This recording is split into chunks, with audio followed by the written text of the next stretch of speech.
October due to some.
So, good. Well, very distinguished guests. I'd like to warm welcome you to Nordic Pavilion here in wonderful Osaka World Exhibition. As the official body for the governmental collaboration between the Nordic countries, the Nordic Council of Ministers is proud to be co-host in this pavilion. My name is Nina Ågård, and I'm the Director of Communications at the Nordic Council of Ministers, and we have our secretariat in Copenhagen. The Nordic cooperation is one of the world's most extensive forms of regional collaboration. Our intergovernmental collaboration includes Denmark, Finland, Iceland, Norway, Sweden, and the Faroe Islands, Greenland, and Åland Islands, so 8 governments. I'm very delighted to be here today to highlight circular economy and critical raw materials, the vital topics to drive the systemic change. Shift to a circular economy is necessary for the green transition to happen both in Nordics and globally. I would like to thank our EU colleagues for the important frame for the day based on forward-thinking directives and regulations. And thank you for the Nordic hotspots and the other arranging partners to act on EU's agenda and gathering us here today. And of course, all for all you coming here today. The Nordic Council of Ministers, we are determined to deliver on the clear and ambitious joint political direction by the Nordic Prime Ministers that states that Nordic region shall be the most sustainable and integrated region in the world by 2030. Everything we do is designed to help our region to become green, competitive, and socially sound. The transition to a circular economy is key to achieving this goal. This takes a multitude of means. We work for evidence-based, and we put much effort to achieve interdisciplinary cooperation to secure a holistic approach, not only within the Nordic region, but internationally and in global partnerships. In this time of rapid changing geopolitical situation and increased consequences of the climate crisis, we need to react fast to rebalance our resources. Circular economy and the critical raw materials are matters of the international community together to drive towards long-term sustainability. We advocate for even more collaboration across industrial and academic disciplines, across the regions, to future-proof our societies. The challenges are global, therefore we need to work together. Thank you.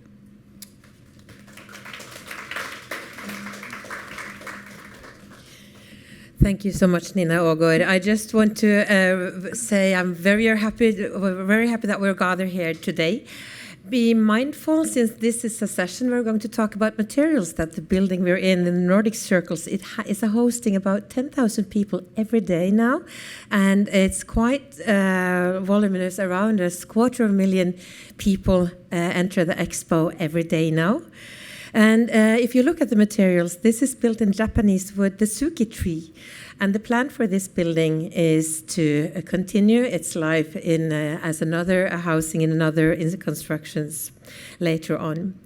So the style of this house, the pavilion, is called longhouse. In the Nordic region, this is a tradition for housing where multiple families could live together. So when you walk out, you will see there are 5 different layers representing the 5 families of the Nordic region.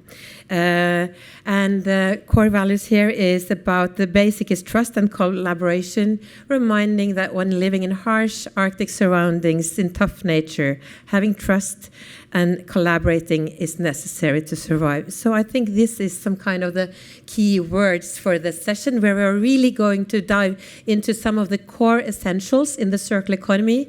We dive not into all the materials, but some of the selected critical strategic materials, and listen to experts and representatives, both from Japan and from Europe, and can't wait to listen and gathering ideas and insight through this panel today. Thank you for a beautiful introduction, Catherine. I'm Einar Holte. I'm from Nordic Circular Hotspot and Natural State, one of the hosting organizations. And as Catherine so beautifully emphasized, we really need to talk about the natural resources in our societies and markets for our human need. And the circular economy is one of the basic principles that can help us transition to a more secure and sustainable future. That is the topics of today. We have wish you a very big welcome to all of you. And again, thank you to Nina for that beautiful introduction to the Nordics in general. And welcome to all of you who are here present at the Nordic Pavilion. But also welcome to all of you that watch us from all over the world in the different streams. We will be broadcasting this both at Nordic Circular Hotspot, but also at the Nordic Council of Ministers platforms, in addition to the ESAP. So it's a wonderful broadcast here from Osaka, the World Expo, where these conversations are to be hosted. So today we have a quite good program. It is a diversity of experts. It's a fantastic panels. Really, we hope we will get some good conversations. We will start with an introduction to the topic with Catherine and Killian, before we will go into the circular business models and the concrete cases with some very esteemed guests. Before we will round around for another conversation, Nina will be welcomed up again, together with Yumiko Noda, for instance, from here in Japan. And then it will be a conclusive conversation with Janis Potočnik, streamed from Europe, where he is, and try to bridge the world, as we are doing here in the World Expo. So that is the plan for the day. So to start it off, Catherine, do you want to invite Killian to stage for a conversation on the topic before we go into the concrete cases afterwards? I will. Dear Killian, I will welcome Killian Lowen. You are one of the founders of the European Circular Economy. Yeah, I think we can do it here. Okay. Whoops. So we'll manage doing this. Or you can hold a Handheld. just Yeah. like that.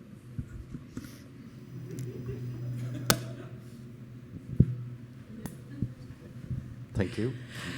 I believe you are one of the reasons why we actually are here, because somebody has to start a movement, and this when the movement of European Circular Economy Stakeholder Platform was initiated, and it has had a big brother for many years. So how do you feel about all these people meeting under the flagship of European Circular Economy Stakeholder Platform?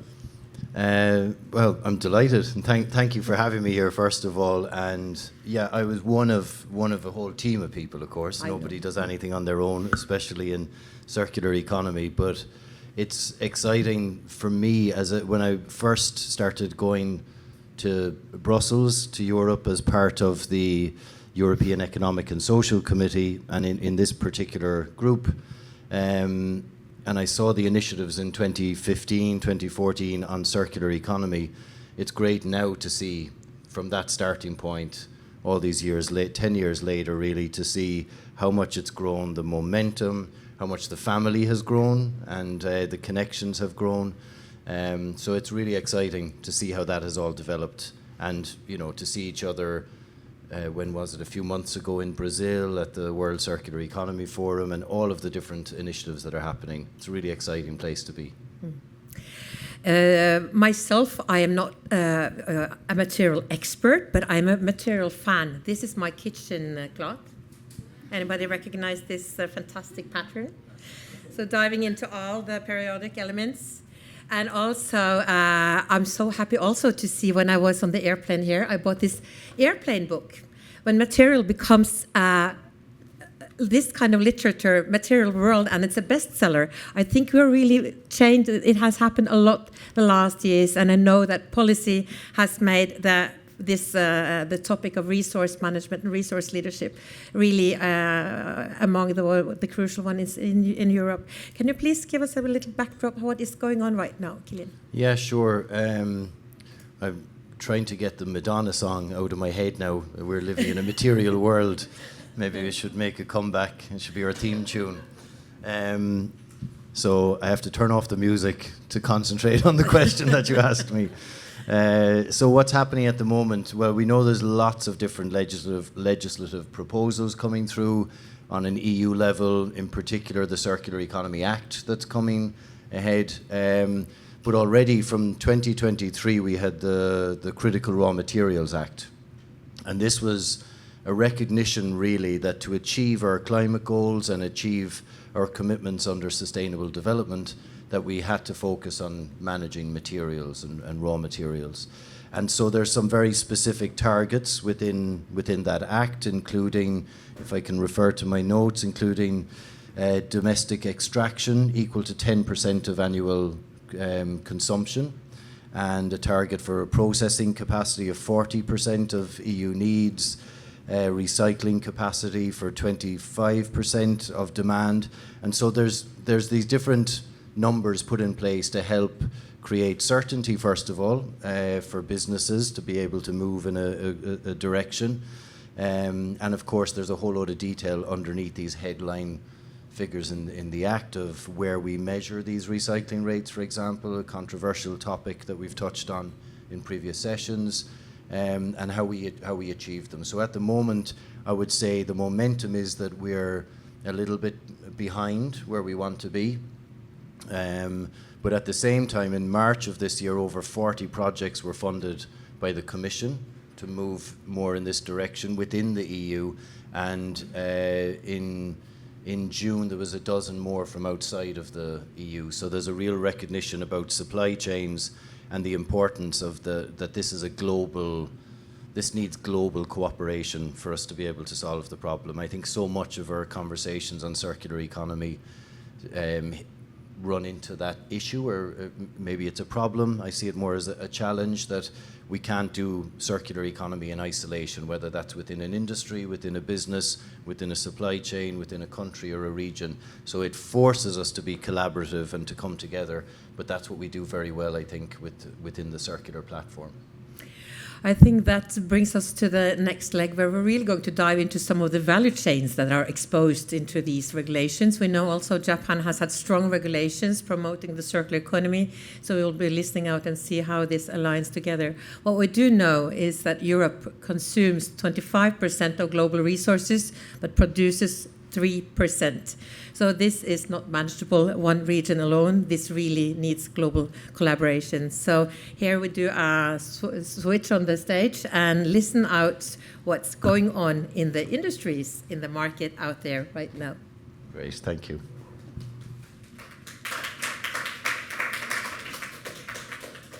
Thank you so much, Kilian and Catherine.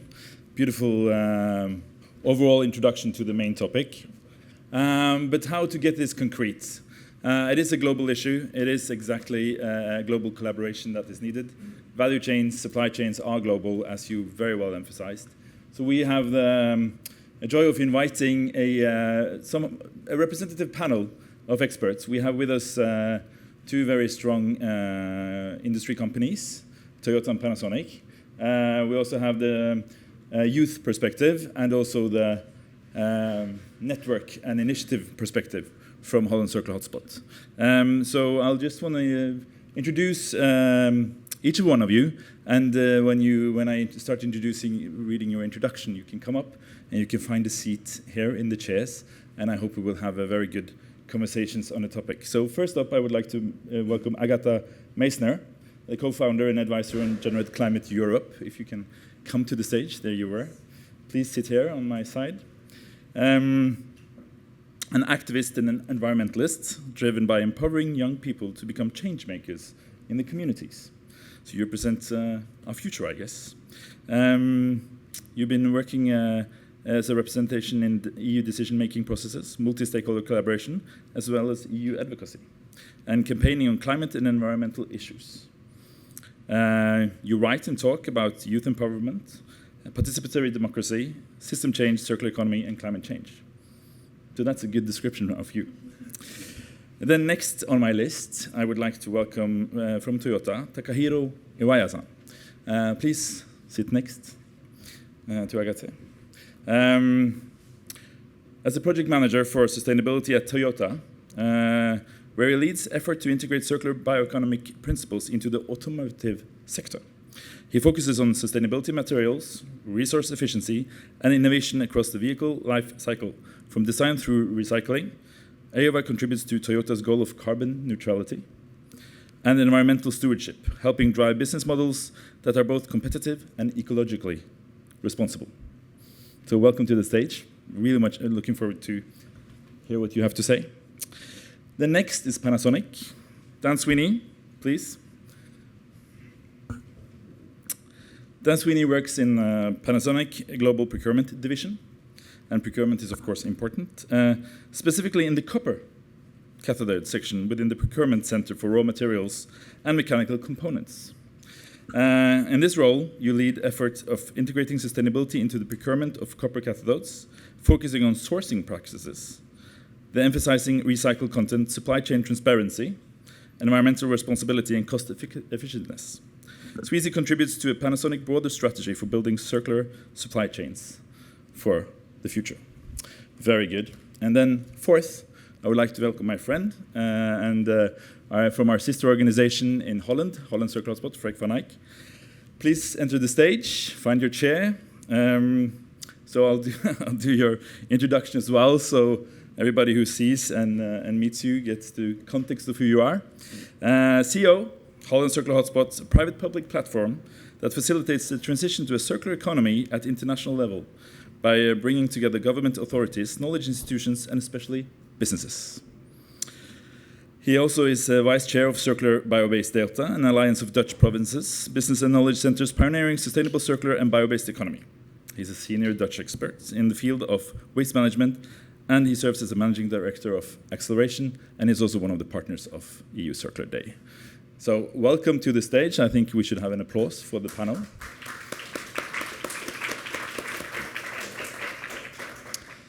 Very good. Agatha, I think we should just start briefly with your perspectives. And how do you see to ensure workers, nature's share in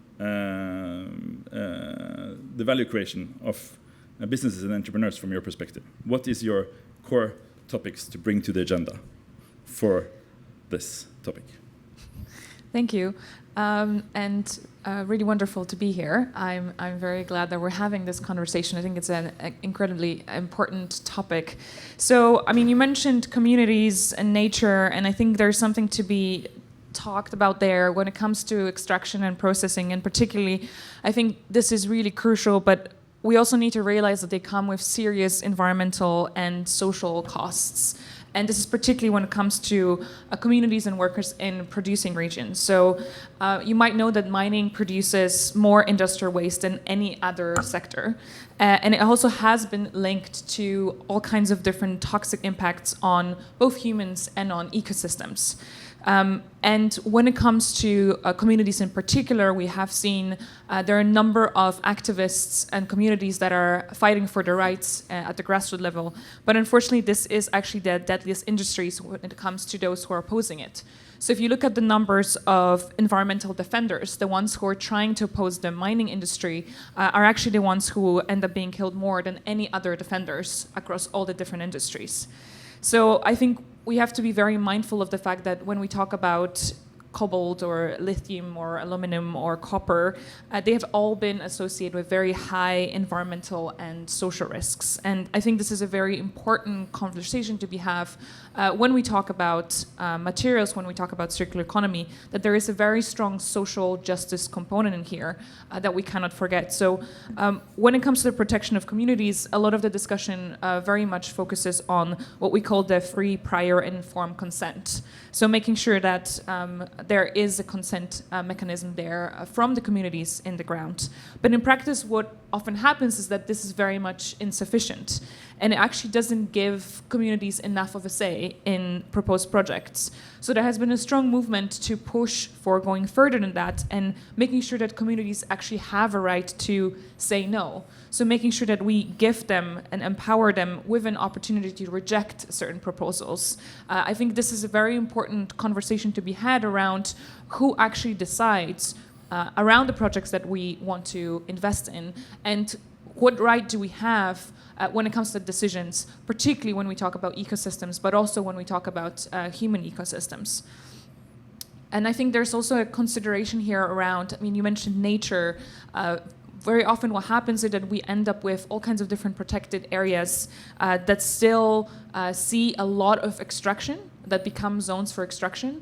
And we can talk here about the EU context, but I think also in the wider context, global perspective, what is very important is that we end up with protected areas that are the no-go zones, so to say, for extractions. So really being mindful of both the social and the environmental justice impact. And yesterday we had a really interesting conversation in one of the panels around the informal sector. Here is what I come to the worker justice. So making sure that workers who are involved, for example, in recycling, and this is particularly relevant, I think, when we talk about Global South, that their jobs in recycling are fully recognized, that they are formalized, they're safe, they're fairly paid, and they're gender equitable. There's a very strong gender component here when we talk about extraction that I think very often ends up being completely overseen, and that we don't fully recognize the importance of it. So just to wrap up, I think in the long term, all of these points are really important, and I think they point to a wider issue, which is how do we create what we call resource democracy? So how do we create a system where we treat resources as actual common goods to be managed in a democratic way, rather than thinking about resources as exploited purely for profit?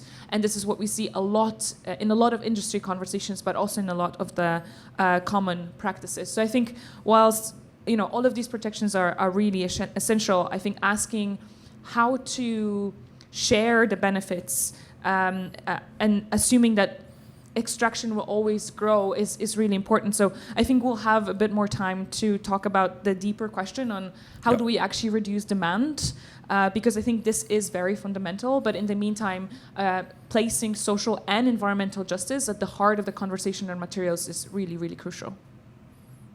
Thank you for a very elaborate but important answer or point to talk about further. And you mentioned kind of this, you represent a very strong awareness of impact and consequence of extraction and the societal impact in these factors. And you also mentioned, for instance, copper. And now we have a procurement responsible for copper in Panasonic.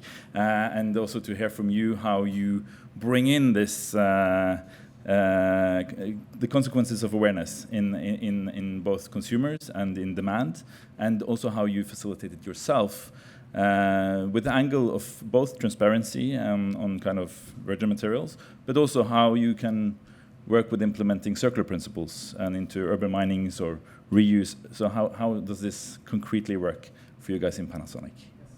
Dan. Hello? Okay. Hi. Yeah, thank you for the great question, and thank you for inviting me today. It is a great honor to be here. Yes, so allow me to explain what we're doing as Panasonic. And so, of course, as a sourcing manager, the material deficit and upcoming the imminent deficit is quite fearful for me. Yeah. So traditionally, what we're doing right now is trying to make better use of the scraps generated from our appliances. So right now, yes, Japan has a very good law of recycling appliances as well. So they're not going to waste. But then like after like it's been recycled, the materials, like do we actually collect it and make use of it, has not been very transparent. So we're trying to change that. So for example, like so we're trying to make self-sustaining material cycle ourselves. Yeah. So for example, so for used appliances, so our group company carefully categorize the status and the grades of scraps. Like, is this a high purity scraps, or is this, has a lot of oils or other minerals in it? And then like we are trying to put it back in our production cycle so that not only we can use it for ourselves, but it is good for creating the circular models ourselves. So for for the categorized very high purity scraps, we try to return directly to the fabrication companies. So this is ideal. Since it requires only small refining and it has the lowest CO2 emission possible and can be used directly to our production cycle. So our company, Furukawa, our friend company, Furukawa, is taking care of that right now. And for the other lower to mid-tier scraps, they need to be much more purified to be used in our production cycle, so return back to the copper smelters. Yeah, and each smelters has their own strengths and weaknesses. For example, for e-scraps that generated from electrical parts, our Mitsubishi can generate not only copper, but also gold and silver and other elements from too. And for the lower to mid-tier scraps, the other smelters like JX Metal can generate us copper in much more pure form. So like that, so we are trying to make the best use of these domestic appliance scraps and try to circulate in our production cycle. And right now, so we have this model, but we're trying to expand our partners of like-minded people.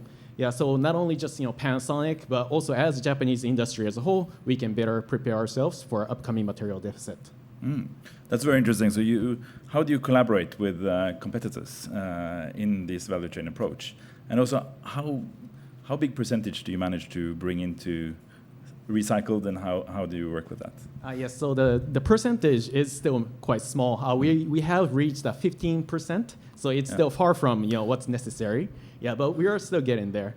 And for actually with competitors, so we actually, as this issue is the problem for entire Japan, so we actually exchange information with our competitors. So to share and try to expand. The more the group we have, the more the method that we can perhaps use, to better make use of scraps. Yeah, it's also a market and it needs critical mass. So if you manage to make that a profitable way.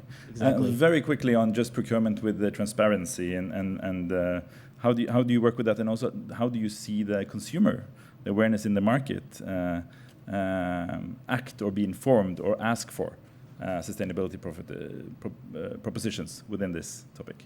Yes, so I think there are a lot more demands from consumers as well for the recycled initiative, certainly. But then like that, we need to work together with a sales team, certainly. Like how we can make this, well, because we're a business, so how we can make this economically beneficial. Actually, like utilizing scraps, actually costs quite a lot. Like because we have to purify, we have to sort, we have to categorize the scraps, determine where in the whole supply chain we can return the scraps. So and like in terms of transparency as well. So these were not necessary before. It used to be much simpler world, but now like we have to invest more in softwares, more in human resources to do it. Yeah. So you actually need to promote further to the consumers to welcome our initiative. Very good. Another very important Japanese industry is Toyota. Your design program, and how do you design and work with these topics in the creating of Toyota cars, Toyota products, and how is your perspective on this? Okay. At first, thank you for your question, Aina. So, and thank you for inviting today. So it's an honor to me to join this great meeting in a great wood house. Wood house. And for personally, so I'm a little bit nervous because in front of me, so Yumiko-san is my teacher of circular economy, but I try to express today. So you wow. Sorry. So it's a question is my design, how to change. How do you implement this in your design industries? Yeah, so actually, the circular economy, everything is important, but for industry, the design is most important, I think. Then we means Toyota and other OEM also has so far focusing on the quality, big quality at low cost currently. But we have to change actually. So furthermore, to incorporate the circular concept into the design is crucial from now. But let's say, so before talking about the design, I think to change the mind means not only engineer, but also executives is very important, I think. In Toyota, we talked together, engineer side and corporate side, including board members, and we has decided to engage the entire company to advance the circular economy. We decided, yeah. Then currently we are making a roadmap to the 2030, and it includes the strategy of parts and the material as well. Then I think you can imagine, so big has many parts and materials. It's not easy task. No. Actually, no. But we don't want the circular economy to remain just a slogan. We proceed advance this activity step by step. It's a strong point of industry sector. We will proceed this activity. Then actually, this is a role of Toyota and our mission, I believe. Thank you very much. It's a very good answer. So you bring it from the very top. You need to take the decision. Yeah. And you both represent not only Japanese brands, but the global brands or industries in a very big consent. And you talk about quality. So what is your perspective of quality in a sustainability perspective? Thank you very much. Actually, I'm not representative of Toyota, global OEM, but it's just my personal opinion. Yeah. Just I believe, we, industry sectors, we always achieve and broke the barrier, not only cost, quality, and something. So I believe in future, where we have a technology to do this, and not only Toyota, but also European company, together we can achieve this mission together, and it's a good environment we have, background we have, so easy to collaborate, not only technology side, but also policy making side, but we can do, I believe. Yeah. Thank you. Very good. So circularity will be a part of the quality and the quality proposition of Toyota and Panasonic in the beginning. In the future, that's very good. Just very quickly again, just very concrete, what is the design feature that you have seen has created the most independency of material or the most recycling effect? What in Toyota? What is the one concrete example, or if you have a concrete example, where you achieved a big target of recycling models in your production? Difficult question. So design means structure and materials, both actually. We are focusing on the both actually. There are many activities. Then so one thing is to change the design for easy disassembly for dismantlers. Yeah. Very important. But as I said, now currently we are focusing on the manufacturing. Yeah. But from now, after let's say ELV ELB. So at the dismantling portion, we need to consider how to dismantle, how to disassembly. We have to consider from the design timing. It's important, I think. So you're actually designing for circularity in the afterlife of the product. Correct. Full life cycle design. Through the value chain. So modularity, that's very good. Thank you so much for the insight in how your enterprises and businesses work with circular principles in this matter. Freek, you are working with businesses in Europe. Two quick reflections from your side.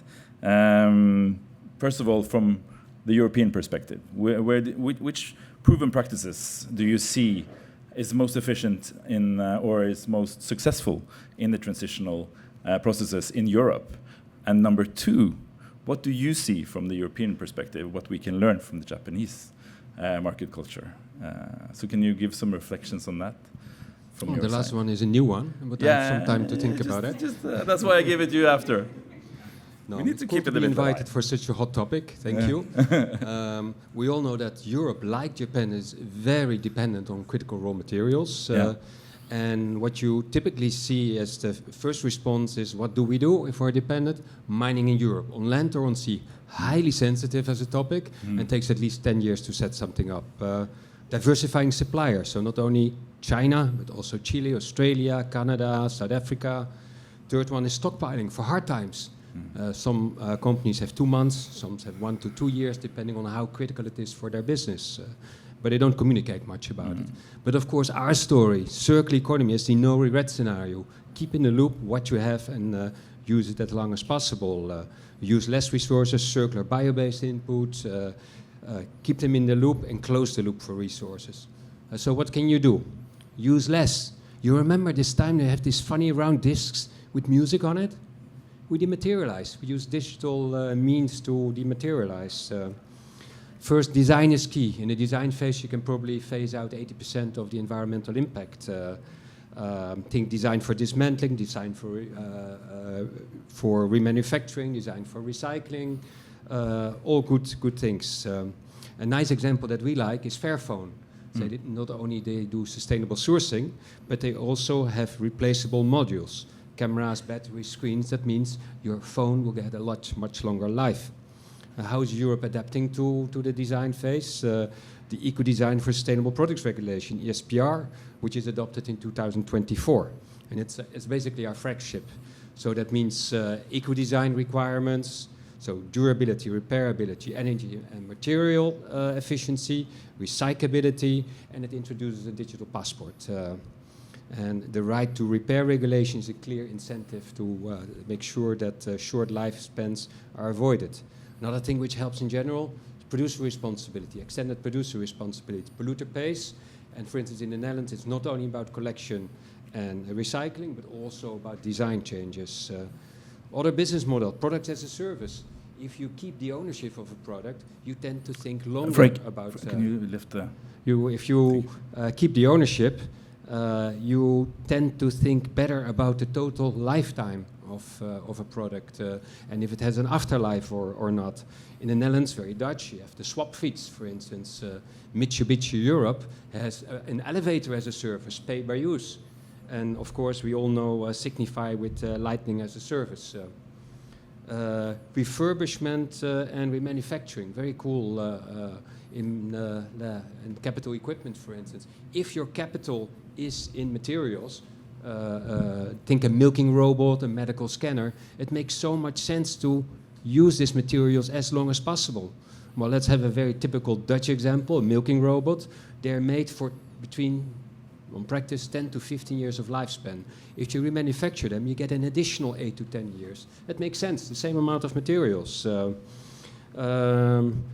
In circular economy, we always say recycling is the last resort. So think of it, if you recycle your phone, it's 2-3 euros material value. If you refurbish it, nowadays 600 euros. And you can help recycling, for instance, by secondary material agreements, offtake agreements, that you say for the next 3 years you will buy your nickel or cobalt that has been recovered. But we can't just recycle our way out of this. If we think about the really, really sensitive materials, think gallium, germanium, indium, those are maybe 1% or less in our telephones. And if we recycle them, we tend to dilute them in the copper. So they're lost forever. So if we want to recycle those things and we want to close the loop, then we had to set up sorting, recycling, metallurgy, chemistry, and make precursors again, for instance, for our semiconductors. This is the topic that we're dealing with in a European project. The E3 project is called Closer, closing the loop in Europe for 4 critical raw materials. And then you touch upon end-of-waste criteria if you need 4 lands, digital product passports again. So quite sensitive, quite complex. How can we stimulate this in Europe? Procurement. It creates a pull factor in the market, and public procurement is 15% of GDP. So they're definitely, in the Netherlands alone, is 85 billion euros. So if you use that, then let's say it can stimulate the market. Now, if I zoom out, Europe cannot recycle its way out of it. It's much more a full value chain approach, design, service models, repair, remanufacturing, and recycling. I think Europe's legislation is anticipating. We have this, let's say, vision where we want to be in 2050. We have the Critical Raw Materials Act, we have the CHIPS Act, we have ESPR, the right to repair, producer responsibility, circular procurement. I think the future is circular, and that counts for Europe, everybody in Europe, but everybody wants to trade with Europe. So also for Japan, the European regulations will influence. What I admire about Japan is, let's say, their sense of perfection. So they're probably the best engineers in the world, but you have to combine it also with a system approach. And I think that's where we can find each other. Very good. And you represent a network, and this particularly this procurement you're talking about, how you can create that demand in the market or in the societal economies.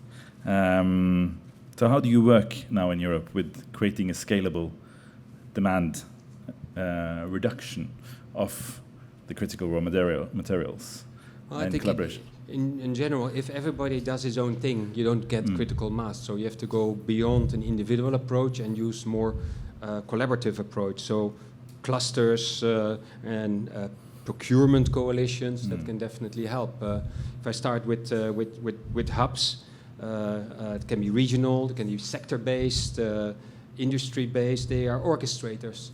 So typically, they aggregate expertise in pilots. So and that leads to industrial symbiosis, for instance. Think like harbor areas, Port of Rotterdam, Port of Groningen. They map offer and demand. They make an inventory flows, qualities, quantities, demand and time, and that creates a new dynamics. Waste for one is resource for another. And that can lead to shared infrastructure. Groningen has plug-and-play networks that go beyond just CO2 or steam. So we have at least 8, let's say, networks, underground infrastructure, which are plug-and-play. They also map the pilots. So think of manufacturing pilots, component harvesting, secondary material flows.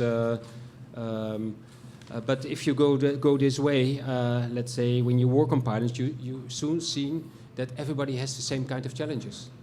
So standards, certification, regulatory things, and that's another thing where clusters and hubs can make a difference. Let's say, they can be one voice to the national or European regulator. And this reduces fragmentation, and you can make, let's say, create standards, and then you create scale. Procurement coalitions, you have large buyers coalition, can be cities, utilities, cooperatives, OEM alliances. You can create a predictable amount of demand in the market. Forward purchase agreements, so you have the automotive industry who says to Umicore in Belgium, we will take for the next year your cobalt and a nickel for a certain price arrangement. That helps. Circular procurement criteria and tenders, that helps also to create a market. You know what the demand is, what you need. So you, again, you set the standards. and that can lead to more standardized digital product passports. Yeah, keep it here. You're right. You can pull demand. I think this is what Europe can do for critical raw materials.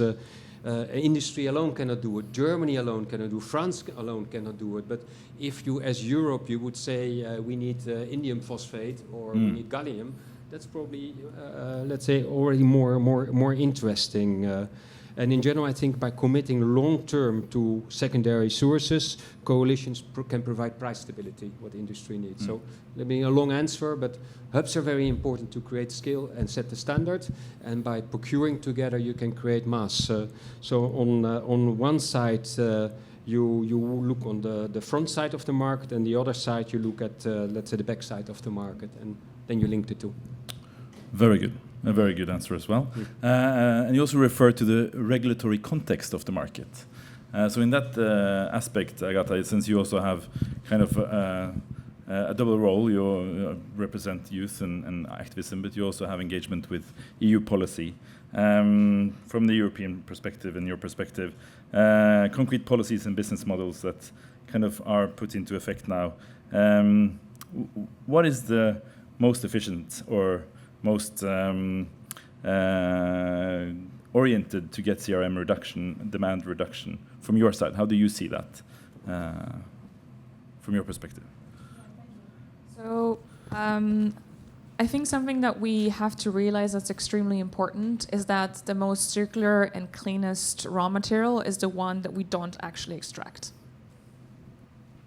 And we can have all the conversations that we want about all kinds of different mechanisms and policies, and I'll go into that in a moment, but this is really the key. So our fastest lever isn't all kinds of different efficiency tweaks that we can think of, but it's actually looking at how to reduce absolute demand. And when you think about it, fewer products that we need means fewer raw materials that we're mining in the first place, right? So I think otherwise what we have to realize is that a lot of those efficiency gains actually risk being swallowed in a way, but by the rebound effects. So we end up in the situation where we actually end up even shifting some of the demand from one critical material to another. So that's really the key. And I think if we only focus on securing supply and we risk repeating exactly the same story that we had in the same mistakes with the fossil fuel discussion, which is, we end up with overdependence, with externalized costs, with very fragile geopolitical situation. So I think demand reduction can really strengthen Europe's resilience. It can really also reduce a lot of pressure on the communities, particularly those communities in the global south that are most affected. So I think step number one really is reducing demand overall, setting binding material footprint targets. In the EU, we have the overarching climate targets, and there has been such a transformational process for them to have an impact on the industry, on businesses, on organizations, on legislators. It has been a massive decarbonization discussion that I think is extremely planted into all kinds of conversations that we have in the environmental space. But why don't we have an equivalent of a scale for circular economy? Why don't we have overarching targets for materials and for reducing the materials? I think that's a very important question that I've been asking for a long time, that I wish we had a more serious conversation about, because no matter what little tweaks and little efficiency solutions we might have, the overall picture is that we do need to reduce our resource consumption. And I think, we can also talk here about durability and lifetime extension. I think, I don't know about fastest. I think we would need very, detailed modeling for that and a lot of data. But I think there's something to be said about durability and lifetime extension as probably some of the most effective as the second step, whilst ensuring that we do actually have an overarching objective to reduce resource consumption. So, we can look here at let's say doubling the lifespan of EV batteries or electronics. And that could really directly reduce the need for a new lithium or cobalt or any other rare earths. So this is really a conversation that needs to be had, where it's about combining some of the most ambitious policies and ensuring that we don't just talk about circular economy as, and this is very common, and I think this was mentioned also a few times today and in previous sessions, but there is still an dominant conversation around circular economy being about recycling. And I see this particularly in the industry, particularly in some of the biggest businesses, where a lot of the conversations are about how proud we are because we recycle XYZ%, or we've made this much progress in the last year, 2 or 3 years. But there isn't a conversation about what we actually need circular economy to be and what circular economy actually is, which is that it goes a lot more beyond recycling. So I think focusing on understanding the role that materials play, not just in the context of our industry, but also in the context of the communities that are affected, in the context of the larger geopolitical conversation, and also in the way that, you mentioned Europe, but I think this is really a justice issue in the way that Europe is affecting a lot of the global south communities is an extremely important one. So I would really, really emphasize this, and I think it's extremely important that we do have this point being brought up in a conversation like this one, alongside any other topics that we might have. But this is really, really important, and this is something where I think there has been such a dominant push against what is, in the end, the most effective measure we can have. Very good. And circling back to Japan, from Europe to Japan, via the global south, of course, following the global value chains and material flow and supply chains. You talk about longevity, durability, and that's qualities. And moving from quantity-oriented value creation to quality-oriented value creation, and kind of decoupling natural resource materials from economic value is one of the goals, to manage to get that demand, in addition to decrease consume in itself. So there's many aspects to this, of course, but the point is we need to take down our resource takeout, and we need to do it together, both from Europe to Japan to the world. Very short on the last 5 minutes before our first hour is over, and we will change to the next commenting panel. How do you perceive this in Panasonic, being a Japanese global brand, for the future? Thank you. Yes, just as Mr. Frick said and Ms. Agatha said, not having to consume material at all is the best, indeed. So, for example, like what we're trying to do is more of a subscription-based model. So instead of a classical linear, produce materials, consume materials, produce and sell to consumers, but like try the subscription-based model. So in this, like the consumers can lease the appliances and use it for several years, and once a new model comes out, they can upgrade it. And for the used appliances, we collect back and we take it to factories, we clean it, replace parts if necessary, and we really resupply to the market. So this is actually quite good because we don't necessarily consume the new materials. Yeah. And then but then there's actually a couple of challenges. For example, like for the consumer side, that they need to change their mindsets and behaviors. Because for the appliances, because it is so deeply connected to our everyday life, some consumers may feel uneasy about using appliances that someone else has used. Like using a washing machine, using refrigerator that someone else has used, in the past. Even though we clean it, we refurbish it, it's all good. But then, we have to go through that psychological barrier of the consumer in order to accelerate the new the model. Yeah. So, and when it comes to disposing as well, do you actually dispose materials properly and everything? So, so we have to change in order to change it into not only circular, but circular also appliance as well. Yeah, so have to go through not only industry, but from the consumer side as well. Very good. Consumer behavior must also be educated into this, and you need to change the whole culture for sustainability. Toyota, last words, Takahiro-san, with aspects of quality and collaboration. And in Toyota's procurement, are you collaborating now with Panasonic on or other businesses on procurement of critical materials, or how do you see this going forth for Toyota, such a big an important industrial global player. Okay, maybe quick. Very quick. Yeah, quick. Yes, just one thing I can say. So Toyota cannot proceed this activity alone. No, we cannot. We need to collaborate with supplier and Panasonic as well. We need to collaborate. So but sometimes we can easily say, just order to the supplier. We would like to avoid this situation.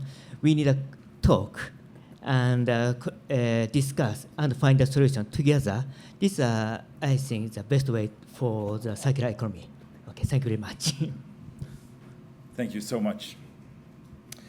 Thank you so much to the panel. Big applause.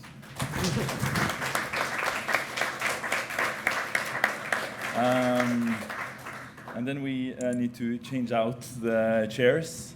And back to you, Catherine, and Nina, and Kilian, and also Yumiko, you need to invite to the stage for the further discussion before the closing note with Potechnik. So please. Nina, we will be inspired by what we heard now and bring together a panel. And I want to invite Yumiko Noda. Frek, can you please?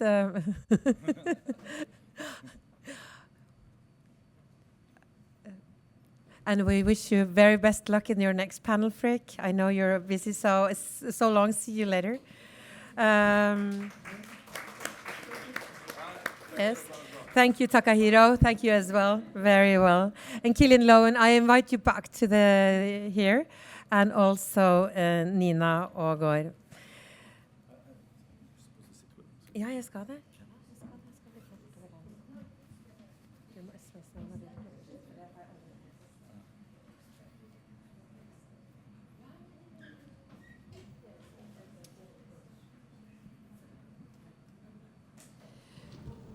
First of all, we have been having introductions with Nina and Kilian, but I really want to say hello to you, Yumiko Noda. Yes? You are representing the Japanese business organization. You have quite, I would say, crossover experience. So when we look into the lens of critical raw materials and circular economy from your side, I'm really thrilled to listen. How do you see this, and what did you listen now? Thank you very much. It's a great honor to be here.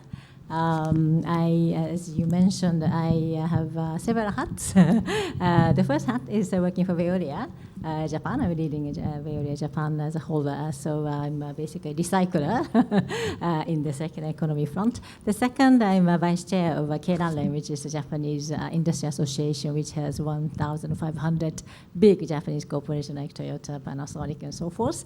And there, I lead the circular economy initiative over the last 5 years in transforming the Japanese industry from a linear-based business model into more circular economy. So that's the second one. The third hat is the advisory board member for the government, METI, Ministry of Trade, International Trade Industry, which is the ministry who's pushing the circular economy policy in Japan. So I've been working for the METI to really come up with all the initiatives and policies on the circular economy. So from that perspective, maybe I'd like to comment quickly on the critical raw materials importance. I think the EU and Japan are facing very similar challenges. Japan is heavily, excessively dependent on China, obviously, on the critical raw materials. And the economic security situation is really worsening. We are surrounded by China, Russia, North Korea. Geopolitical situation is quite serious for us. And Japan obviously has a target of achieving net zero by 2050 in order to transition from the into green economy. We need critical raw materials for the EV batteries, for the renewable energy, for the solar panels or wind powers. So we say that in order to become more green, we need to rely on China become more red. That's what we say in Japan. So it's a really inconvenient truth. So we try to be more, greener, but we have to be dependent on China. That's why circular economy is quite important from the policy perspective and also industry perspective. That's why I've been very passionate about promoting circular economy. It's not easy for the industry to move from the conventional business model into circular. It's not easy because they want to sell more and more and more the new products. They don't want to incur any additional cost for using the recycled materials at all. So 5 years ago, it was very difficult for moving the industry into more circular business. But I think after Russia, Ukraine, or China, US, tensions become more severe. I think the industry started to realize that the circular economy is a way forward to decouple from all the risks. So I'm very happy. The government is now putting forward the platform, a collaborative platform. I think in the earlier session, everybody talked about working together, collaborative, ecosystem, and so forth. And METI created last year the Circular Partners, which is industry, government, and academia platform to foster circular economy together. And as of today, in fact, the correct number is 755 organizations are member of this platform. 650 industries, companies, private sector companies, 30 municipalities, and 75, something like that, research institutions, universities. So it is a collaborative effort to achieve circular economies by creating the very detailed vision, a milestone to have a data network, a collaborative network or database, like I think mentioned by the digital passport or material passport, like that. And the third is to create a model case for collaborative circular economy businesses. I'm leading one of the working group for that. So I think it's very good. We are really starting the collaborative efforts to become more independent for the critical raw materials, especially for the EV batteries is very important for the Japanese industries. Solar panel recycling is very important. In Japan, we started the feed-in tariff system in 2012. So I think within 20 years, 30 years after that, we have to recycle the solar panels. So the METI, the government, is now starting to support the recycling of the solar panels. We have been heavily reliant on China for the solar panel, so we have to create our own, the system to really, circulate the solar panel critical raw material. The solar panel includes lots of rare metals, very important rare metals. So we need to be more autonomous for that. So I think a couple of initiatives are moving ahead over the last 2 or 3 years in Japan. It's quite impressive to listen the systemic approach where that is happening. Representing now so many, more than 1,000 members in your organization, your federation of industry companies. What is the most significant? Is it the industry or is it the policy which is driving this from the Japanese side now? It's a very good question. I think unlike EU, the Japanese government doesn't impose very strict requirements or demands. I think I always admire EU Commission, which has a very determined, policy and force the industries to, reach certain targets of using recycled material and so forth. But in Japan, the government is reluctant put a very stringent target for the industries. That's why METI created this platform so that industry themselves can put the target, which is reasonably ambitious, but reasonably achievable. So it's going to be a collaborative effort, both bottom up and I would say also from the policy side, working together to really come up with the target as a whole. I think Toyota, Iwaya-san was mentioning that Toyota is leading the way. I think Toyota is taking initiative to really, organize all the industries to become more circular, which is good. Panasonic is also one of the leading companies in Japan to really come up with more circular business model to lead the way.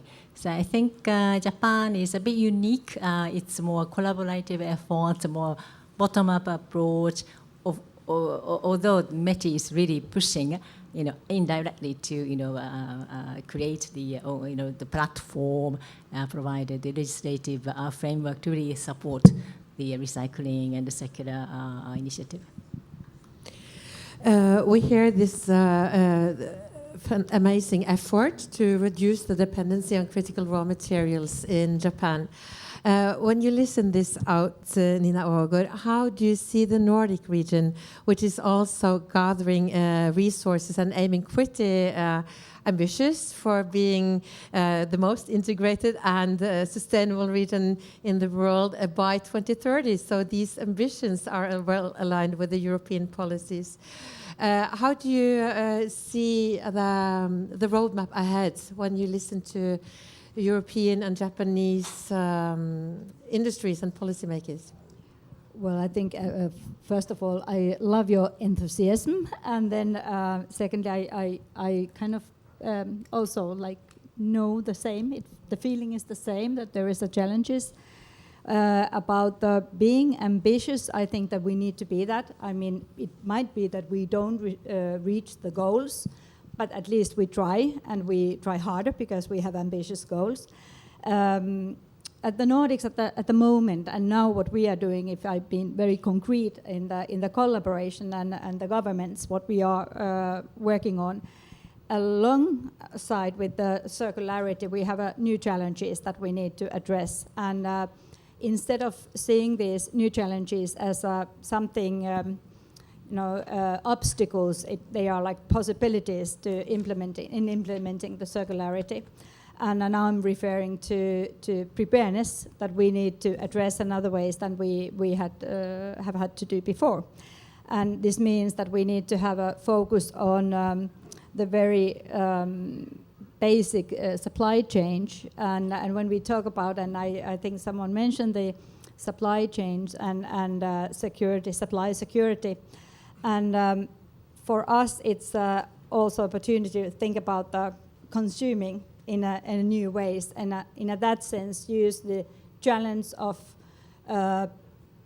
being forced to think about the preparedness, but in other ways than before, also being a huge business opportunity for companies and kind of thinking efficiency in a smart way for these times that is now. Creating a new situations all the time. So now we have to think about food and water and electricity in a ways, and of course the critical raw materials and minerals in a totally different ways than just a couple of years ago. So kind of interlinking all the challenges together and seeing the solutions in those interlinks and the kind of the gaps we can fill together. That's what we are now working in a very concrete and creating projects for the circularity in a very multiple perspectives. And I think that's kind of wonderful thing that we can do that together with our EU colleagues and everyone else. Yeah. It was quite interesting to listen to the cases before, because it's not only about policy or engineering, it's also about the perception and the human factor, and also how we heard from Toyota, how we feel about this. Even if there are so many parts in the car, it's very human related as well. How do you see the narratives and campaign mechanics can encourage industry towards the lifespan of products and services? So what kind of narrative are we approaching? Is it a push or is it a pull, or what can be compelling suggestions to do this transition? I mean, I was thinking about the word narratives, because I think that there is actually only one narrative it's a necessity, and we need to do this. There is no kind of alternatives anymore. So I think that's the narrative, that now it's the time to act. There is no excuses anymore.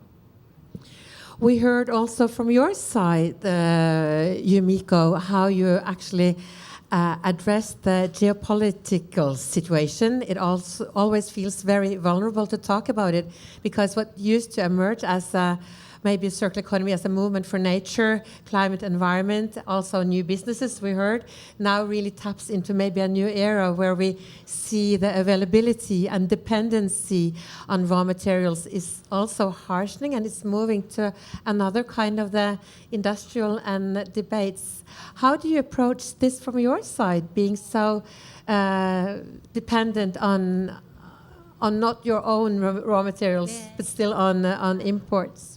I think it is quite an important point, as Nina mentioned. We are not really focusing on, not just thinking of raw material like metals, but rather nature is very important. A nexus among water, nature, food, and critical raw materials is very important. We don't really, think about water, how much water is needed, for extracting and so forth. So I think we need to have a more integrated view on all the issues. And I think using the bio, sources is very important. Japan, we don't have any, we have very little resources like, fossil fuels or critical raw materials, but we do have lots of natures. We have, forests. We are covered by the forest by almost 80%, similar to the Nordic region. So how we can utilize all the bio materials to really create a more autonomous economy and society. I think we are trying to learn from the, in fact, Nordic regions. The Kelanda is planning to send a delegation to Finland earlier next year to really, understand the circular and the bioeconomy initiative. I think you might understand that you are more advanced in the Nordic region, how to utilize the natural resources on top of all the critical raw material. So I think it's a very important issue, but I think Japanese companies are yet in that stage. We just started the circular economy, but the combining bioeconomy and circular economy is the next, I think, step that we need to really seriously think. It's very inspiring listening to you. Since the very beginning of entering the era of circular economy, Japan has in so many ways showed how local societies, communities and cities also have shown practical examples of fantastic recycling and using the human and community systems. We will, this will be some kind of walkover for you very soon. Killian, I just want to listen out because you used to be vice mayor of Yokohama. How do you see the role of not only industries but collaborating with the communities and people embracing this? Right. So I was a vice mayor in Yokohama City, which is the second largest city in Japan with a 3.7 million population. It's a huge city. It's very difficult. We have, a huge volume of waste. And we are trying to reduce. We had a very ambitious target to reduce the waste volume by 30%. It's a very ambitious target, but we work with the community, citizens, especially the school kids, to really, let them understand why the recycling or reducing the waste is important for the planet. So it took 7 years to really achieve our target. So we achieved a 37% reduction of the waste. And we are demanding the citizens to segregate the waste into 15 different kinds, which is very cumbersome. Of course, you're 51.5. So if you have an umbrella, you have to break umbrella into metal parts, wood parts, and plastic parts. Otherwise, the collection people from the city will not collect. They put it there. And after 5 or 6 years, we started to impose certain penalties for the the citizens which don't properly segregate the waste. But we are very patient to really work with the communities, really teach them the reason for the sorting initiative. So I think in the end it worked, and the people, citizens, become more accustomed to segregate the waste, and they buy less because they know that they have to. salt. So I think we were able to change a little bit of the consumers' behavior, attitude for the consumption by asking them to salt. But that is one part. Of course, the industry has to change, in my view, because citizens cannot segregate everything, because the goods are made with very strong, attached. It's impossible. So the design is the most important. After experiencing this recycling initiative, working with the consumers, citizens, what we found is that industry has to change the design so that people can dismantle. So product design is very important. That was missing in Japan. We are very much focused on the recycling. Can I ask a question? Come on, jump in. Yes, of course. I'm curious to know, because earlier you were describing how your consortium, it is in Japan, it's very industry-led, very business-led, the drive and the change, which there's a lot of in Europe as well. It's not just top-down regulation. But then that example you give is the city forcing the citizens to behave in a certain way with strict rules, and it seems to have worked really well. So I have two quick questions, if I can. One is, has this now been replicated in other cities across Japan? And secondly, do you think it's something, is there a lesson in it in terms of strong legislation, properly directed, can drive behavior change? And will we see more of that maybe for circular economy? Yes, and Yokohama City was quite early, kind of early, in terms of setting up the goal of reducing the waste. That was 2011. So it was a very long time ago.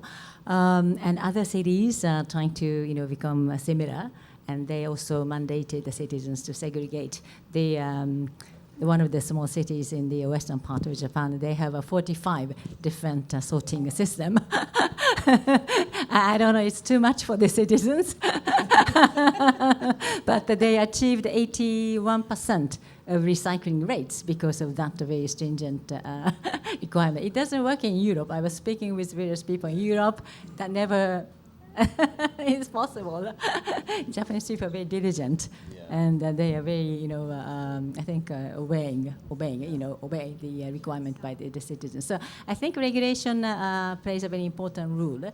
Answering to your question, but also the more voluntary type work, industry side, is necessary. That's what's happening in Japan. But in the end, I'm of a view that the government has to impose certain regulation. Otherwise, some industry like Toyota or Panasonic can go, faster. But other smaller companies cannot really afford to embrace more circular, business.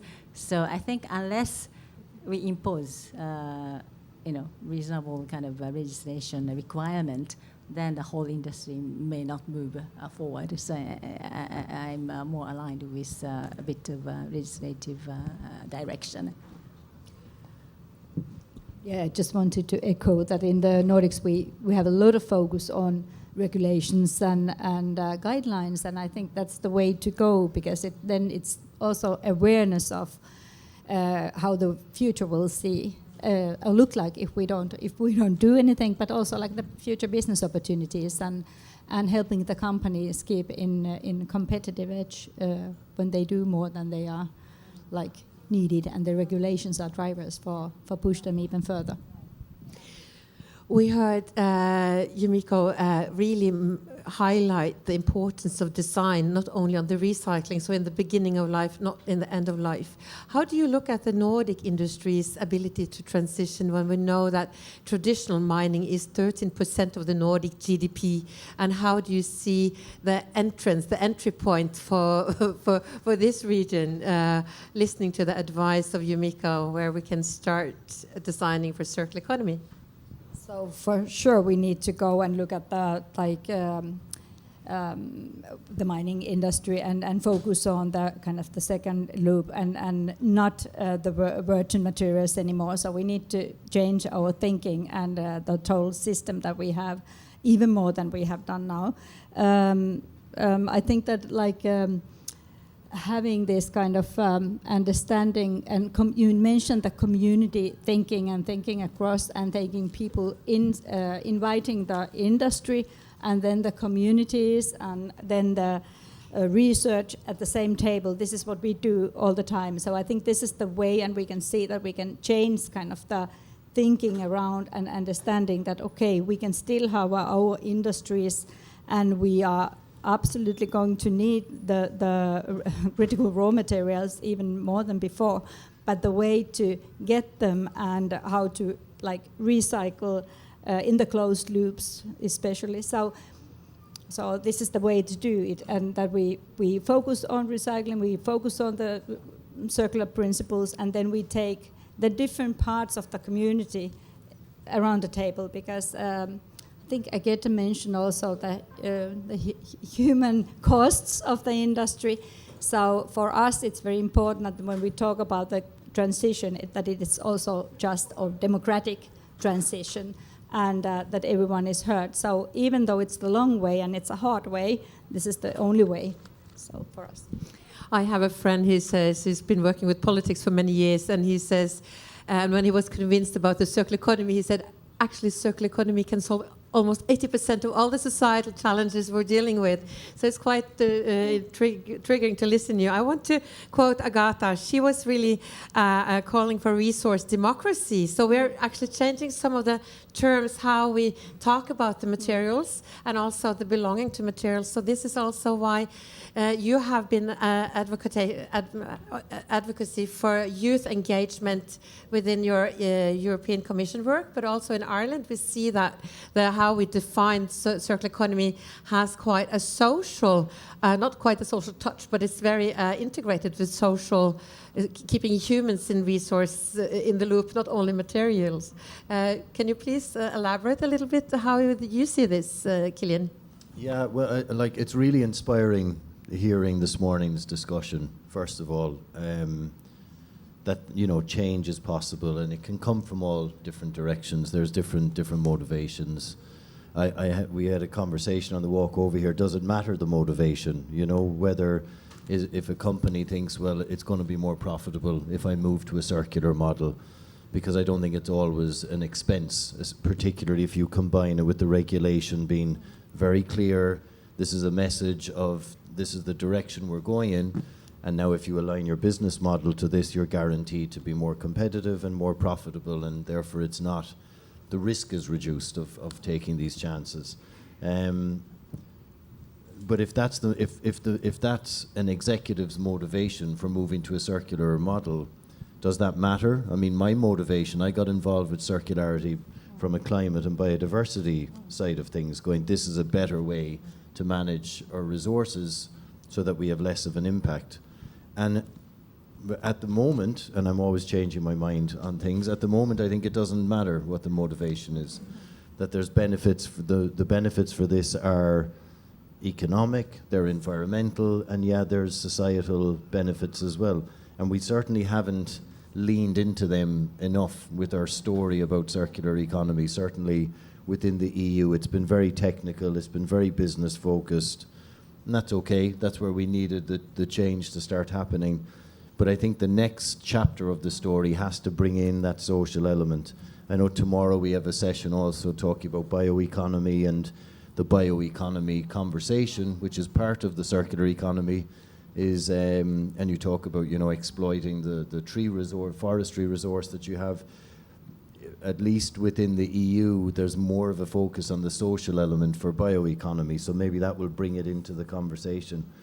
But I think, I'm triggered this morning to extend the conversation beyond already what we've heard, and I'm thinking, we do need to completely rethink about extraction, about Agatha has been quoted a lot from her intervention this morning, but on who owns this, the ownership of the goods, the raw materials that are exploited.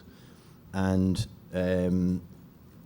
we've seen that our existing model is whoever has the financial capital to invest and go and extract those raw materials takes all of the ownership of them and takes all the profitability out of them. Okay, there's processing involved afterwards.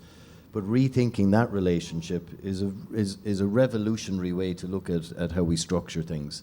And I think also our relationship with nature as a result. A few years ago, I was working on a charter for fundamental rights of nature, which wasn't going to change the world as such, because we have enough legislation and rules that are not being implemented that probably could deserve a focus for stronger implementation. But I think having a Charter of Fundamental Rights of Nature is very interesting in changing the story and the mindset. And we heard on the previous panel that some of this work is about changing how you think about things. And I think thinking about nature as having rights is a very interesting way of shifting our mindset towards exploitation of raw materials and extraction from nature as well.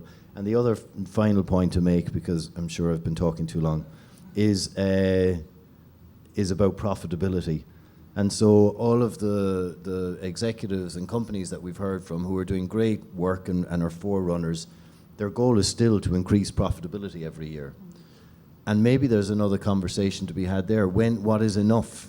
What is enough profitability? If you have a successful business that can make a certain level of profit every year so that the company is secure and safe and they're providing reliable employment and good salaries for everybody, somewhere we don't have a cap on that. We don't ever say, well, maybe this is enough. Maybe this is far enough for us to go, so that we're not chasing that increased profitability all the time. And I think we can learn from Japan in that, by the way, as a final positive point, where the average CEO wages in terms of a multiple of the average worker is about 12 times the average worker, whereas in the US, of course, it's over 250. In lots of EU countries, it's 140, 150 times. So there's lessons to be learned there as well about how we structure our business models and how we cap that profitability. Sorry. No problem. Wonderful. This has been a fantastic half hour. And you will be able to wrap it up before we go into the next session with guests online and comments. But just some final words, Catherine, before we do the transition. I think all these key words were spot on when we go to our last session, going to wrap up with Janis Potočnik, the co-chair of International Resource Panel. But my final question actually for you Mikko, is a little bit personal, because I read an article about you, how from your company, where you say you have been quite daring. You have been the first penguin in many senses, both in finance, in policy, and also now paving way for circular economy in one of the largest industry federations. How do you, as like first penguin, when you jump into, how do you see the flock coming in, or how do you see the circular economy as a prosperous opportunity, not a risk mitigating, but actually as a relevant? So I'm conscious of the time. I really want to listen you out on this one. It is very relevant. Please answer. Patient. The patience matters most. I think initially nobody listened to me. Nobody thinks everybody thinks I'm crazy, and I'm always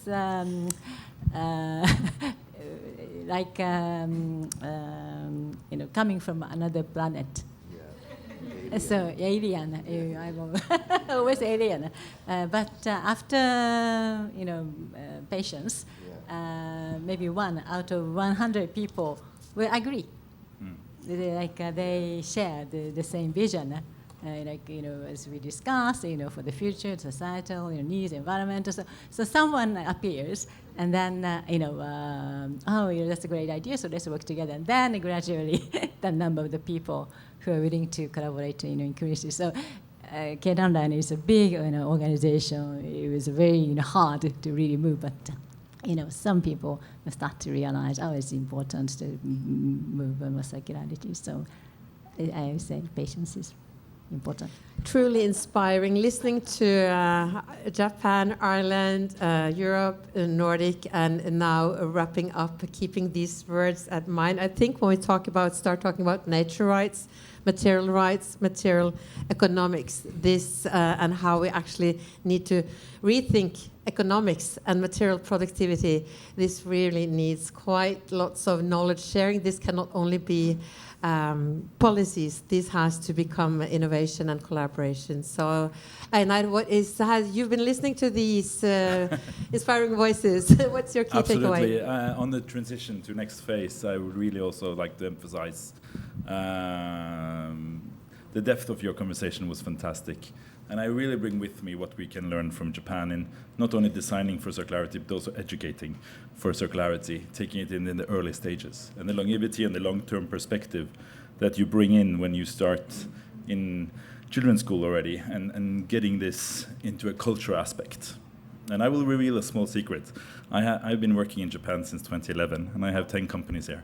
And one of the really, truly lessons to learn is patience and the longevity and understanding of the natural connectivity that is profound in the market culture of Japan, which we can really bring with us to both the Nordics and to Europe and the rest of the world. So there is some really deep wisdom in how you manage your natural resources in many aspects, and also how you form your society with the educational model that you have. So it's fascinating, and it's really touching to hear you talk about this, and also your reflections and perspectives, Gillian, and also how we bring it with us home, Nina, to the Nordics, through Nordic Circle Hotspot and Nordic Council of Ministers. So this is truly what we wanted to create, a arena for conversation, and I think you really had a good conversation today. It was a joy listening to this. Thank you, and applause.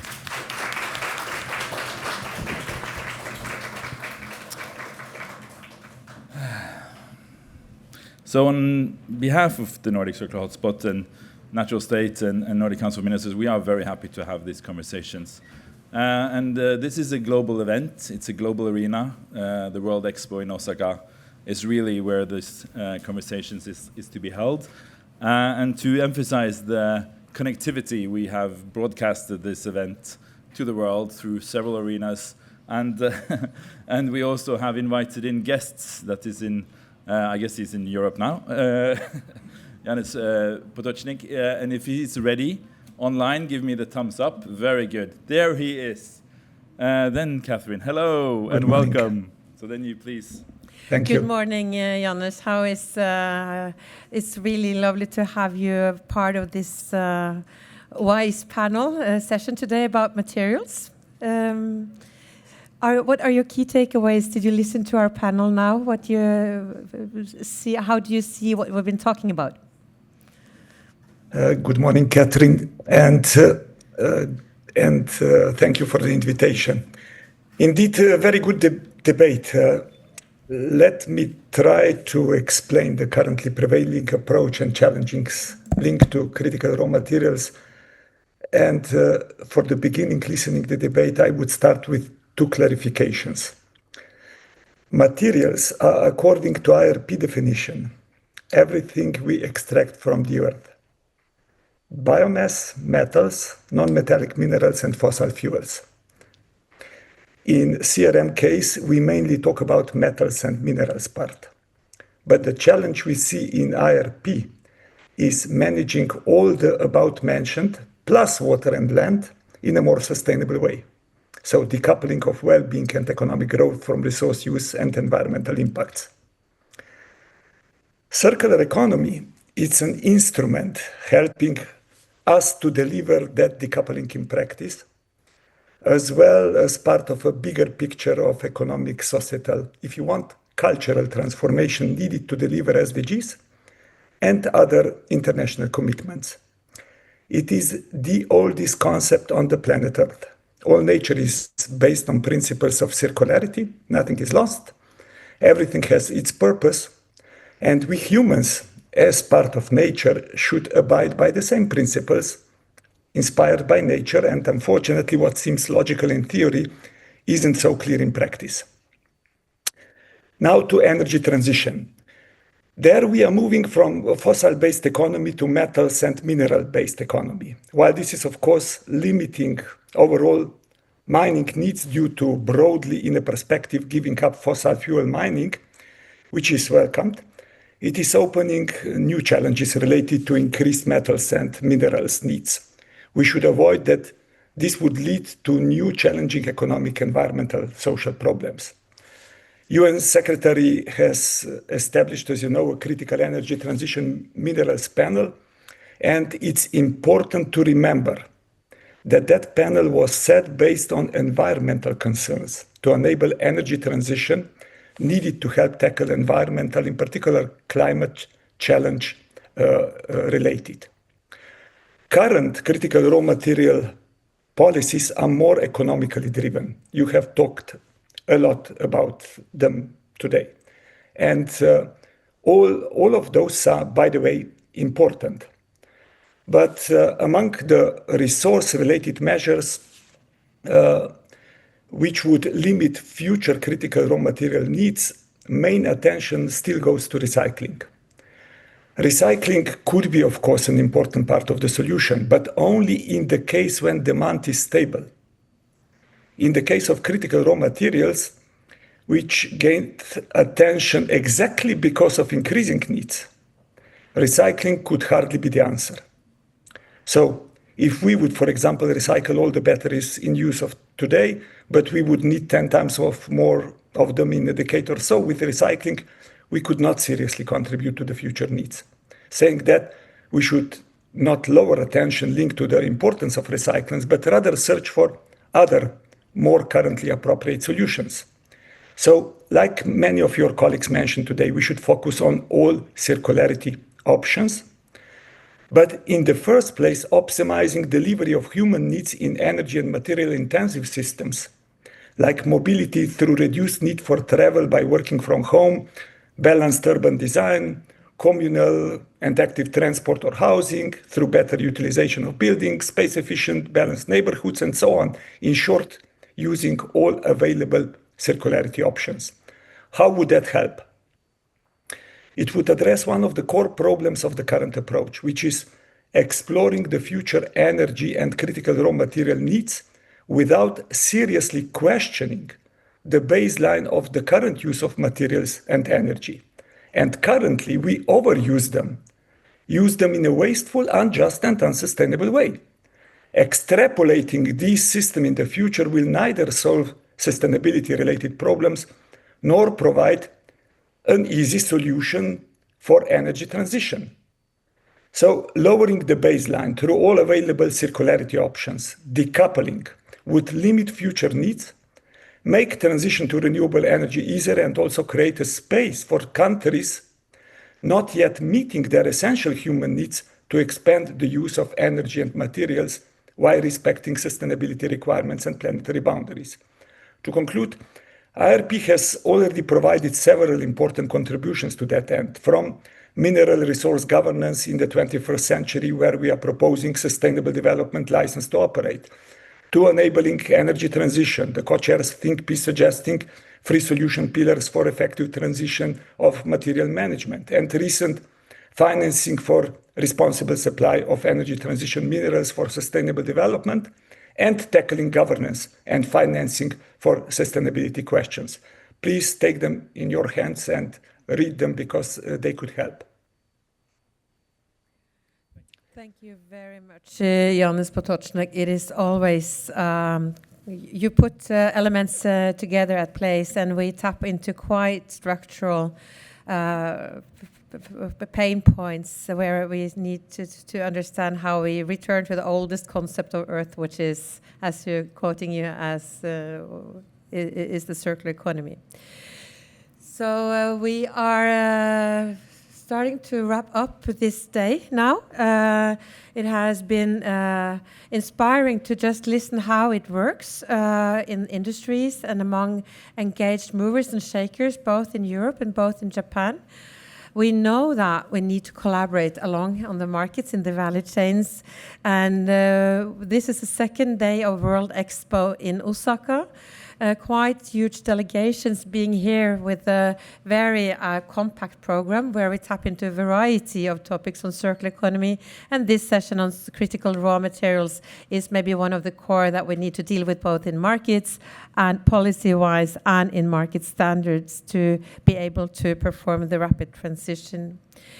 So we will be continuing these dialogues also with you, Janusz, in the near future. And for us, being representing the Nordic Circular Hotspot, we don't need to close. Jan can come with one more reflection on what you heard today, and also what is the most important bridging points between Asia and Europe, understanding of value and value chains and perspectives and possibilities of collaboration as you see the conversations today. Yeah, thanks. Indeed, I would like to say some more things which are connected to that. I think that following the circular economy hierarchy would probably be a good lead. Yeah. Integrating better also the missing system design based on the refuse and rethink strategies. But what could certainly help would be setting material-related targets based on material footprint, taking into account all materials linked to consumption. So what this would do, it would give materials management proper recognition, attention in policy space, provide a clear signal to all governmental services to go in that direction, as well as, of course, also to the private sector where innovation matters. It would complement efficiency with sufficiency, decarbonization with dematerialization policies, and provide a missing attention to demand-side solutions. It would contribute to strategic autonomy and competitiveness. It would introduce in policy debates essential question, who is crossing planetary boundaries through excessive resource use? And it would help closing the gap among global north and global south, putting equity questions in the center of the debate. Transition to materials, minerals-based economy will have important geostrategical consequences, and Agata was touching them. In total, there will be fewer mining needs due to energy transition leading to less fossil fuel mining, but there will be additional increased needs for mineral-related mining. So in different geographical locations, potentially also environmentally challenging with different economic and social impacts, it will lead to an important redistribution of power and impacts, which calls for a carefully managed and well-balanced process and governance. The events in the last few months have made it abundantly clear that the battle over natural resource use is and will increasingly become a key driver for well-being, but also for security threats and geopolitical tensions of the world. Transition should be just, equitable, and providing energy needs for all. So, without careful management, the extraction of these materials can perpetuate environmental degradation, social inequalities, and economic volatility in producer countries. So, sustainable mining practices, fair market structures, responsible consumption in high-demand countries are essential to ensure that energy transition does not come at the expense of those who provide its fundamental resources for benefiting them. To conclude, science is telling us that we are already bridging 6 out of 9 planetary boundaries, and our policy attention mainly goes to energy transition. Energy is essential ingredient of life as well as of our economic activity, but only 1 out of 6 planetary boundaries is linked to energy transition and climate change. What about the rest? Energy transition, it's very important, but it's essential to make all economic system less wasteful and more just. This will not only lead to more sustainable future, more sustainable economy, but also make energy transition easier. Thus, debate linked to CRMS is important and necessary, but all of the above must respect and be integrated into solutions of the broader resource management debate. Thank you. Thank you so much.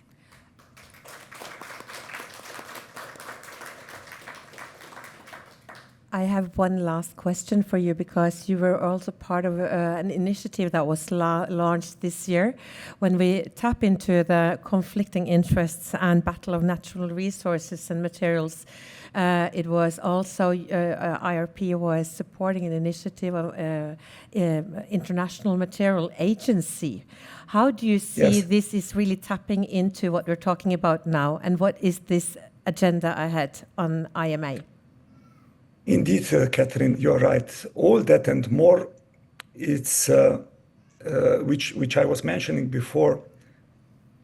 In the first place, it would be relevant to provide trustable material flows, impact data, analysis related to them, and that could all be potential functions of something which we working-wise call International Materials or Minerals Agency, to ensure that such international resource governance operates in ecologically just manner. One of IRP panel members actually proposed a global mineral trust to prevent inefficient and inequitable protectionist policies. So we are working with few of the partners what could be the best way ahead, but I have to be clear, this requirement is coming in particularly from the business sector, because they want some clarity in the complex supply chains nowadays. And I think it would be important to listen. Wow, yeah, this is very interesting work that is going on. And you emphasize a very important point. So, but thank you so much for your contribution. And I look forward to the continued conversation also about this point, especially the fact that the business communities are now seeking clarity in the global supply chains, global value systems with different initiatives, because unfortunately we don't have any global order. There is no global regulatory mechanism that exists. We need to relate on the regional interaction and collaboration, anything from Asian to European to EU to Japan to the Nordic countries in the Nordic Council of Ministers. It is all by voluntary work. And these initiatives and these conversations, and also again back to where we are today in the World Expo in Osaka, it really shows the engagement in creating a unified, just global understanding of our natural resources at large, and how we need to maintain and manage them for our future. But in the end, since there is no world order, we need to do it voluntarily and by us people talking together and businesses collaborating. So that is a fantastic perspective and work you're doing there. Thank you so much for your contribution, really showing the global perspective here in Japan from Europe where you are. We will need to go into the conclusion and the end note of the last 10 minutes. So thank you so much again, and applause for Jan Potic. Thank you very much. Appreciate it. Yes, and then we've had some wonderful conversations, I would say, today. And that was our goal, wasn't it, Catherine?